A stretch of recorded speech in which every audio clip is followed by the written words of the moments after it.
Praise the lord. ప్రియమైన దేవుని బిడ్డలారా, భూమి మీద నీరు ఎప్పుడు ఒకే చోట ఉండదు. అది ఆవిరిగా మారడం, మేఘాలుగా ఏర్పడడం, వర్షంగా పడడం, మళ్ళీ నదులు సముద్రాల్లో చేరడం అనే నిరంతర ప్రక్రియను కొనసాగిస్తూనే ఉంటుంది. ఈ మొత్తం ప్రక్రియనే హైడ్రోలాజికల్ సైకిల్ అని పిలుస్తూ ఉంటారు.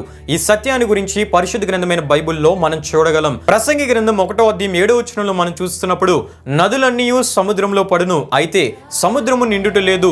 నదులు ఎక్కడి నుండి పారవచ్చినో అక్కడికే అవి ఎప్పుడును మరలిపోవును అని మనం చూడగలం. అంతేకాకుండా యోబు గ్రంథం 36:27-28 మనం చూస్తున్నప్పుడు, ఆయన ఉదక బిందువులను పైనుండి కురిపించును, మంచుతో కూడిన వర్షం వలె అవి పడును, మేఘములు వాటిని కుమ్మరించును, మనుషుల మీదకి అవి సమృద్ధిగా దిగును అని మనం చూస్తూ ఉన్నాం. అంటే 3000 సంవత్సరాల క్రితమే పరిశుద్ధ గ్రంథమైన బైబిల్ హైడ్రోలాజికల్ సైకిల్ గురించి తెలియజేసింది. వాతావరణ కేంద్రాలు లేకున్నా, శాటిలైట్స్ లేకున్నా, ల్యాబ్స్ లేకున్నా, పరిశుద్ధ గ్రంథమైన బైబిల్ రచయితలు 3000 సంవత్సరాల క్రితమే హైడ్రోలాజికల్ సైకిల్ గురించిన శాస్త్రీయ సత్యాన్ని తెలియపరిచారు. కారణం ఏంటంటే, మనుషులు పరిశుద్ధాత్మ ప్రేరేపణ వలన రాసిన సంగతులే పరిశుద్ధ గ్రంథమైన బైబిల్లో రాయబడిన మాటలని పేతురు గారు రాసిన 2వ పత్రిక 1:21 మనం చూస్తూ ఉంటాం. ఇదే పరిశుద్ధ గ్రంథమైన బైబిల్ గొప్పతనం గనుక ప్రియమైన దేవుని బిడ్డలారా, పరిశుద్ధ గ్రంథమైన బైబిల్ని కలిగి ఉన్నవారు, పరిశుద్ధ గ్రంథమైన బైబిల్లో